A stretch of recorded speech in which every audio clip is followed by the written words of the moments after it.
अस्वस्थ होने का एक अनुभव दुख कहलाता है। आप कब कहते हो मैं दुखी हूं, मैं दुखी हूं, कब कहते हो? भीतर से एक भाव उठता है जो असंगत होता है, विषम होता है, आउट ऑफ प्लेस होता है ना। जो चीज नहीं होनी चाहिए वो मौजूद है। जैसे कोई चीज यहां फंस गई हो, वहां होनी नहीं चाहिए पर है, तो इसको हम क्या बोलते हैं? दुख। किसी ऐसी चीज की मौजूदगी जो नहीं होनी चाहिए, ठीक है। तो अब दुख क्यों है? यही है दुख, जो अनावश्यक है। जब वो होता है तो उसको दुख बोलते हैं। जिसके होने से कोई लाभ नहीं पर फिर भी है, वो दुख है। नहीं होना चाहिए, पकड़ रखा है, वही दुख है। आपको जिज्ञासा हो रही है, आप कह रहे हैं इसको आप उल्टे तरीके से क्यों नहीं बोल रहे कि जो होना चाहिए वो अनुपस्थित है इसलिए दुख है, कि जो होना चाहिए वो अनुपस्थित है इसलिए दुख है। इस प्रश्न पर भी मनीषियों ने विचार करा कि कहीं ऐसा तो नहीं कि दुख किसी अनुपस्थिति का नाम हो। मैंने शुरू करते ही क्या कहा? दुख एक अनावश्यक उपस्थिति है, जैसे गले में कुछ फंस गया हो, नहीं होना चाहिए पर है। सोचने वालों ने इस प्रश्न पर भी विचार किया, ऐसा तो नहीं कि कुछ होना चाहिए और वो नहीं मिल रहा इसलिए दुख है। क्योंकि पहली बात यही आती है दिमाग में। एक आम आदमी है, उससे पूछो दुख क्यों है, तो 10 में से 7-8 बार उत्तर यही देगा कि फलानी चीज चाहिए थी, मिली नहीं। वो कहेगा दुख एक अनुपस्थिति है। दुख है किसी चीज का न मिलना, अनुपस्थित होना। जिन्होंने इस मुद्दे को बहुत गहराई से खंगाला, उन्होंने कहा नहीं, असली बात तो यह है कि कुछ भी जो मिल गया है कभी ना कभी किसी ना किसी रूप में खुलकर छुपकर दुख ही बनता है। तो दुख तो एक अनावश्यक उपस्थिति ही है। फिर उन्होंने इसी चीज को और आगे खींचा। वो बोले जो कुछ भी है वो दुख बनेगा ही बनेगा। तो ऋषि जब ये बोल रहे थे तो जो बगल में बैठे थे ऋषि, उन्होंने कहा जो कुछ भी है माने किसके लिए है? ये तो बताया नहीं तुमने। वेदांत में ऐसी ही बातचीत होती है। बोले जो कुछ भी है वही दुख बनेगा, किसके लिए? बोले अरे जीव के लिए ही होता है जो कुछ होता है उसके जीवन में। उसके जीवन में क्या क्या होता है? विचार होते हैं, आदर्श होते हैं, रुपया होता है, पैसा, घर, धन, दौलत, परिवार, प्रतिष्ठा, ये सब चीजें होती हैं सबके पास। अतीत, स्मृतियां, ये सब होता है। तो बोले अच्छा, जीव के लिए तो ये सब चीजें होती हैं। बोले हाँ, जीव के लिए जो कुछ है वही दुख है। बोले किस अर्थ में जो कुछ है वही दुख है? बोले अपूर्णता के अर्थ में। जीव अपने आप को अपूर्ण मानकर अपने जीवन में जो कुछ रखे हुए है वही दुख है। जीव अपने आप को अपूर्ण मानकर अपने जीवन में जो कुछ भी रखे हुए है वही दुख है। तो जीवन में किसी चीज का होना भर दुख नहीं है। जीवन में अगर कोई चीज इसलिए है कि उसके न होने से आप अधूरे हो जाएंगे, वही चीज दुख है। तो क्या चीज दुख है? नहीं नहीं नहीं नहीं, आपके भीतर की वो अपूर्णता दुख है जिसने उस चीज को जकड़ रखा है। मैं अपने आप को मानता हूं आधा अधूरा, छोटू सा, कमजोर सा, बेसहारा। तो मैं कभी ये कभी वो चीज जिंदगी में भरता ही रहता हूं। ठीक, जो चीजें मैंने स्वयं सक्रिय रूप से नहीं भरी, संयोग से भी आ गई, मैं उनको भी पकड़ लेता हूं। क्योंकि मैं कौन हूं? छोटू, आधा अधूरा, बेसहारा। मैंने पकड़ लिया। आप जिन भी चीजों को पकड़ रहे हैं वो चीजें प्रकृति के वशीभूत हैं, और प्रकृति में तमाम तरह के संयोग चलते हैं। वास्तव में प्रकृति कार्य कारण का इतना विशाल तंत्र है कि हम कभी नहीं पता कर सकते कि जो भी हो रहा है क्यों हो रहा है। उदाहरण देता हूं, आप बाहर निकलेंगे, हवा चल रही होगी। हवा पूरे तरीके से एक भौतिक चीज है, एयर मॉलिक्यूल्स हैं, ठीक। जो कुछ भी भौतिक है प्रयोग करके उससे कारण का पता लगाया जा सकता है, ठीक। लेकिन आज तक कोई विधि नहीं विकसित हुई जो बिल्कुल ठीक ठीक बता दे कि किसी जगह पर कितने बजे कितनी गति से किस दिशा में हवा चलेगी। क्या बताया नहीं जा सकता? बताया जा सकता है, पर उसके लिए लगभग इनफाइनाइट डेटा चाहिए। इनफाइनाइट डेटा अगर उपलब्ध हो तो यह बिल्कुल बताया जा सकता है। आज से ही नहीं, आने वाले 1000 सालों में भी किस जगह पर किस समय किस दिशा में कितनी गति से हवा चलेगी सब बताया जा सकता है। यूनिवर्स टोटली डिटर्मिनिस्टिक हो सकता है अगर आपके पास इनफाइनाइट डेटा हो, पर वो होता नहीं। इसको ही हम फिर कह देते हैं संयोग या रैंडमनेस। तो आपको कभी पता नहीं चल सकता कि आपके जीवन में आया वो क्यों आया, बस ऐसे ही आया। पर आप बने हुए थे अधूरे, आपने उसको धर लिया। बेटा तू आ गया ना, यही तेरी गलती है, मैं तुझे पकड़ लूंगा। जैसे किसी डॉक्टर का क्लिनिक चलता ना हो, संयोग से कोई पेशेंट आ जाए और चढ़ के बैठ जाता है उसके ऊपर, जाने ही नहीं देता। समझ में आ रही है बात? ये हम पकड़े रहते हैं और जब पकड़ते हैं तो सारा ध्यान केंद्रित हो जाता है पकड़ी हुई चीज पर। कोई आदमी अपने को लेकर नहीं रो रहा, हर आदमी रो रहा है किसी चीज को लेकर के। जब वो बोलता भी है कि अरे मुझे नहीं मिला, तो वहां कोई विषय होता है, मुझे फलानी चीज नहीं मिली, मुझे घर नहीं मिला। ध्यान सारा है उस विषय पर जिसको लेकर दुखी हो, तो ध्यान एकदम नहीं जाने पाता उस पर जो दुखी है। जो दुखी है वो अपना दुख स्वयं है। कोई नहीं है जिसके दुख का कारण कोई बाहरी विषय हो, कोई दूसरा हो।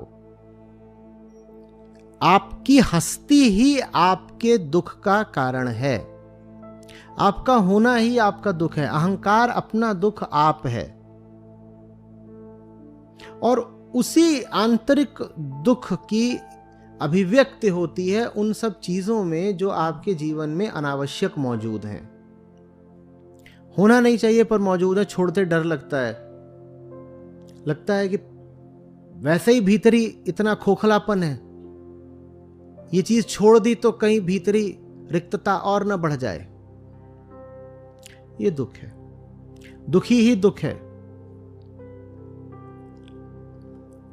जो बीमार है वही बीमारी है। बीमारी कहीं बाहर से नहीं लग गई, दुख कहीं बाहर से नहीं लग गया।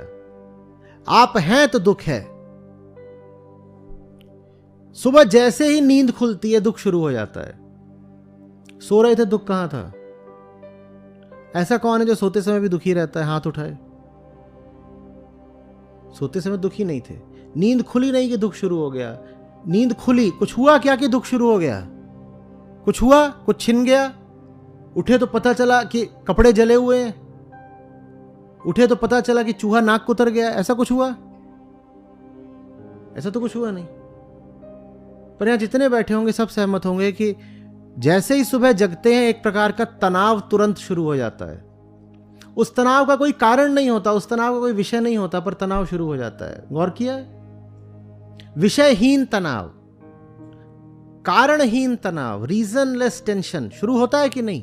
फिर आपको सोचना पड़ता है कि आज की ताजा गड़बड़ क्या है, खोजना पड़ता है कि आज क्या गलत हुआ है, क्योंकि दुख को जस्टिफाई भी तो करना है। नहीं तो मूर्ख जैसे लगेंगे कि हुआ कुछ नहीं है लेकिन दुखी घूम रहे हैं, किसी को क्या बताएंगे? तो आज का ताजा कारण, आज का ताजा कारण, आज का ताजा कारण, कहीं से तो कारण खोज के लाओ। नहीं कोई पूछेगा कि ये मुंह लटकाए काहे घूम रहे हो, तो क्या बोलेंगे? बड़ा अजीब लगेगा, कहेंगे नहीं वजह तो कुछ नहीं है, बस हम बेवकूफ हैं। ऐसे तो नहीं बोलते। तो सुबह उठना ही दुख है, माने चेतना की जागृत अवस्था जिसमें स्मृतियां हैं और विचार हैं, यही दुख है। उस अवस्था में दुख है, माने क्या? उस अवस्था के केंद्र में दुख है। उस अवस्था के केंद्र में क्या चीज बैठी हुई है? हमारी अपूर्णता। हमारा स्वयं को लेकर के बड़ा गलत विचार है। आप अपने आप को जो भी मानते हैं वही चीज गलत है। निसर्गदत्त महाराज से कोई मिलने गया, वो बहुत बातचीत हो गई। फिर बोलते हैं कि बालक, एक ही चीज तुमको बोल सकता हूं, तुम जो अपने आप को समझते हो ना, तुम वो हो नहीं।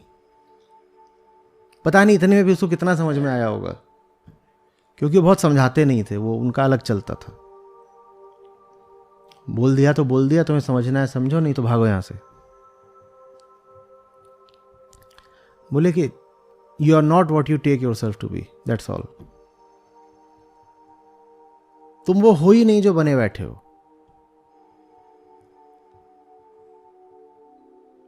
और जो तुम बने बैठे हो उसके कारण तुम्हें 100 चीजें पकड़नी पड़ती हैं। जो चीजें तुमने पकड़ी हैं वो तुम्हारे नियंत्रण में नहीं है, वो संयोगों का परिणाम है,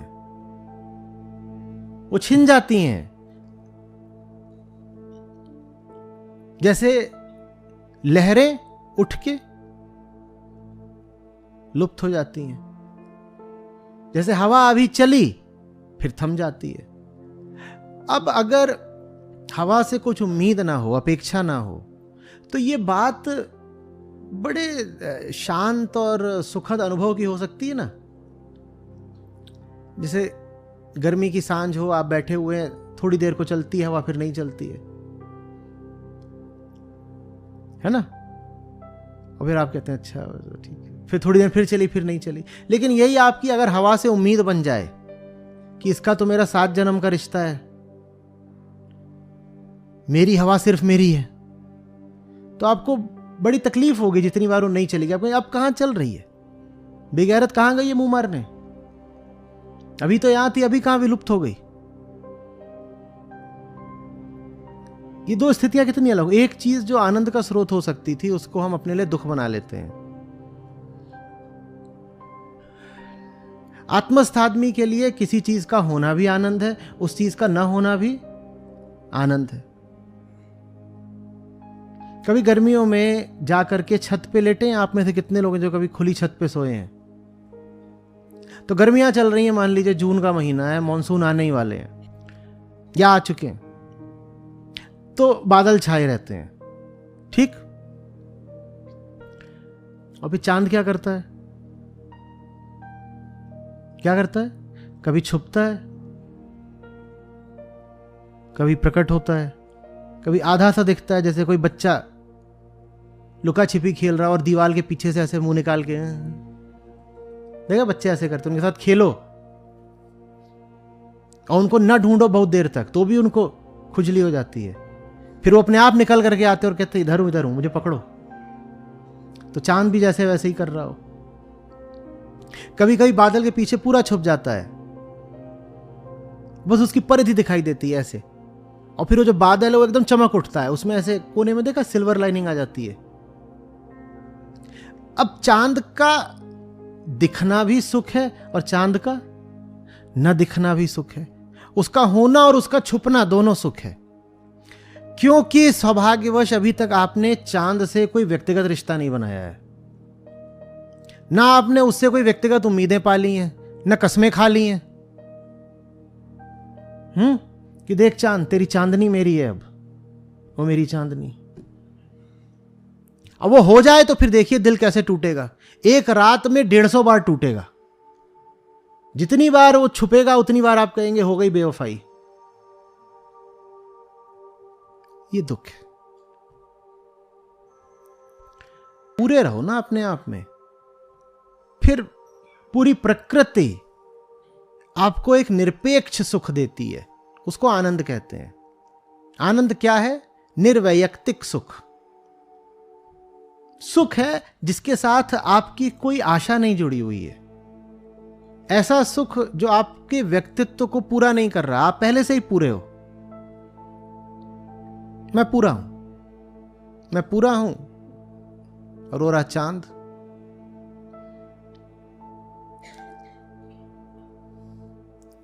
जीवन को अगर वैसे ही देख लिया जैसे तट पे खड़े होकर के सागर की लहरों को देखते हो, तो कोई समस्या नहीं है। जिंदगी से उम्मीदें बांध ली पछताओगे। उम्मीदें तभी बांधते हो जब स्वयं को लेके अज्ञान में रहते हो। तो दुख का क्या कारण हो गया?